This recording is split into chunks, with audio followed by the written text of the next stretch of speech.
parler d'un couple assez nouveau qui fonctionne pas mal, qui est le couple télévision-Internet. Alors, les opportunités de contact avec les Français n'ont jamais été aussi fortes. Le nombre d'écrans dans les foyers aujourd'hui est supérieur à 6 en moyenne. Donc, c'est autant d'opportunités de contact. On compte 45 contacts médias par jour en moyenne, avec une progression de 6% en 2 ans. Ce qu'on montre ici, en fait, c'est qu'on est plus dans une logique d'addition que de substitution dès lors qu'un nouvel écran rentre dans les foyers français. On le voit ici que la consommation des écrans continue de progresser, y compris sur la télévision. Il y avait un pic de durée d'écoute jusqu'en 2012. Quand on regarde cet été, avec une consommation télé poussée évidemment par la Coupe du Monde ou une météo peu favorable, la durée d'écoute continue à progresser, y compris en télé. Dans le même temps, évidemment, le nombre d'internautes continue à croître. On n'est pas encore à 100% d'équipement Internet dans les foyers français. Le nombre de mobinautes explose, près de 40% en plus en 2 ans. Et puis, le dernier écran qui arrive dans les foyers, c'est évidemment la tablette, avec 9 millions de foyers qui sont déjà équipés. Alors, cette multiplication des écrans, elle n'est pas simplement à domicile, elle s'accompagne sur l'ensemble des parcours des consommateurs. Et puis, fait nouveau, le dernier écran avant l'acte d'achat, c'est le mobile.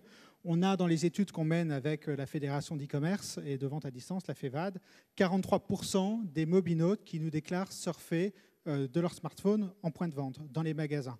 Alors, c'est à la fois une opportunité pour les retailers, parce que ça va leur permettre d'accélérer la vente si on leur propose, on leur montre sur le smartphone le produit, mais ça amène évidemment aussi la concurrence des pure players directement dans les magasins. Alors, toujours plus d'écrans, toujours plus de contacts. Qu'est-ce que ça veut dire finalement? Quels sont les enjeux pour les marketeurs? Il y a évidemment des notions de complémentarité, d'avoir l'opportunité de toucher le consommateur où qu'il soit, à n'importe quel moment, via n'importe quel écran. Mais c'est aussi des enjeux de simultanéité. On va en parler juste après cette intervention, pour pouvoir toucher le même consommateur via différents écrans dans un intervalle de temps très limité pour maximiser l'expérience client et créer de l'engagement.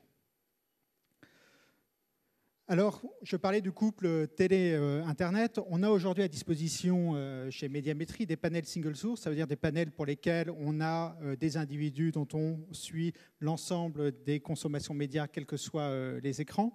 Ce qui est assez intéressant, c'est que pour la première fois, on peut regarder cette complémentarité des écrans.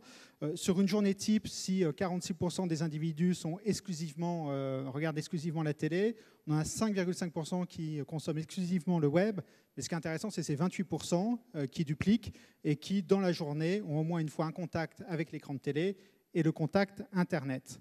Maintenant, si on regarde ce qui se passe en termes de multitasking, c'est-à-dire la consommation de 2 écrans dans le même laps de temps, ici on est à niveau seconde, on est ici à 16% des Français qui font du multitasking, donc qui ont un contact à la fois avec l'écran de télé et un contact avec l'écran Internet. Alors en termes de temps, ça reste relativement limité puisque cette population-là passe environ 6 minutes par jour en moyenne en multitasking, donc en regardant la télé et en surfant sur le digital. C'est 26% du temps, de leur temps Internet quotidien et c'est 3% du temps télé qui reste évidemment beaucoup plus fort. Donc on voit ici évidemment des convergences en termes de communication qui sont envisageables pour les marques. Et nous, en tant qu'institut, on met aussi l'accent sur le fait que toute cette data qui s'accumule, la data, votre propre data consommateur, la data qui vient des médias, elle doit permettre en tout cas d'enrichir les plans médias, à la fois en amont pour identifier les comportements, mesurer les audiences, enrichir ces comportements sur leur propre segmentation, sur des propres clusters, dans une logique aussi de mesure, au-delà de l'exposition, de mesure de l'efficacité sur les ventes, sur l'image, pour boucler la boucle et enfin optimiser les plans futurs. Alors, on parle de ce couple TV-Internet, il n'est pas toujours facile à mesurer. On a 4 prérequis pour mesurer des plans bimédias. La première chose qui est essentielle, et on en a parlé aussi ce matin dans d'autres interventions, c'est pouvoir mesurer des individus. En télévision, on mesure des individus. Sur Internet, la plupart du temps, on mesure des kilos d'impressions ou des cookies ou des navigateurs. Et ce qui semble très important lorsqu'on va mesurer ces complémentarités, c'est d'être sur des bases les plus comparables possibles et de pouvoir donc mesurer des individus. C'est prendre en compte aussi des modèles publicitaires qui sont très différents entre un modèle télé très linéaire et puis le digital avec des segmentations d'audience très précises et puis surtout de la publicité programmatique avec une ultra-fragmentation des audiences, une multiplicité des supports. Ça veut dire là aussi réfléchir à des méthodologies innovantes pour pouvoir mesurer des comportements qui sont parfois très, très petits. Et puis enfin, dernier élément, c'est comparer ce qui est comparable. Est-ce qu'on peut comparer un GRP télé, un spot de 30 secondes avec une vidéo en pré-roll qui va introduire un format télé? Est-ce que finalement on est sur ces indicateurs qui sont purement additionnables? Est-ce que c'est la même chose? Est-ce que c'est la même expérience?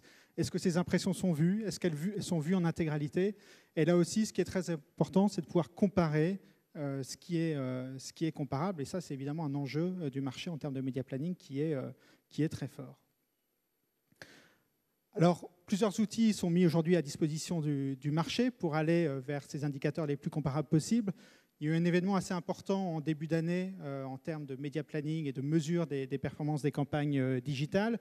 C'est Nielsen Online Campaign Ratings, OCR, qui pour la première fois peut délivrer des indicateurs de performance, couverture, répétition, GRP sur cible pour les campagnes digitales et ce au quotidien. Donc à l'image de la télévision, sur le digital, vous avez la possibilité de mesurer vos campagnes, mais aussi finalement de les auditer et d'aller identifier quels sont les supports les plus performants, les campagnes les plus en affinité sur la cible. Et on passe donc d'un achat ou d'une vente de la part des régies Internet avec des kilos d'impressions à des impressions ciblées, avec un coût au mille certes plus élevé. Mais comme sur un modèle de la télévision, on se rapproche de plus en plus ici de ventes d'impressions garanties sur des cibles. Alors c'est aussi des opportunités d'optimisation. On a ici un exemple d'un trading desk qui a la capacité en fait, d'optimiser en cours de campagne ses performances sur cible en éliminant au fur et à mesure les mauvaises stratégies data, les mauvais environnements pour améliorer en cours de route les performances des campagnes. Ce qui est intéressant aussi, c'est de pouvoir réconcilier l'achat programmatique de l'achat beaucoup plus classique et d'avoir enfin la réponse à cette question que beaucoup d'annonceurs se posent, c'est finalement est-ce que ma cible a été touchée par ma campagne, quel que soit finalement le canal de distribution, programmatique n'est qu'un outil, et combien de fois elle a été exposée.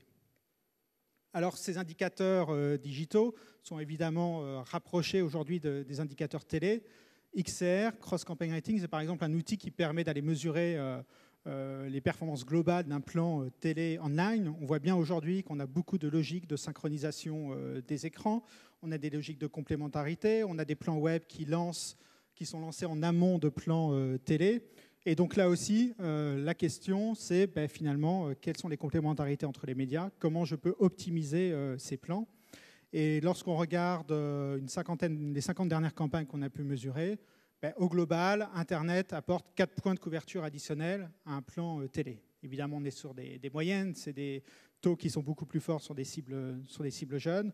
Mais lorsque j'ai une campagne télé qui fait environ 80% de couverture en moyenne, une campagne web qui fait 20% de couverture en moyenne sur cible, cet apport de couverture, il est de 3,6 points, près de 4 points.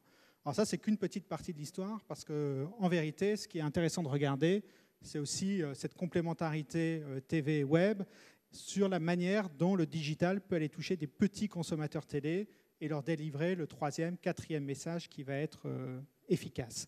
Et on a, dans ce qu'on a pu observer jusqu'à présent, 2 tiers des impressions web qui sont délivrées auprès des petits consommateurs télé, ceux pour lesquels la répétition au message télé est inférieure à la moyenne.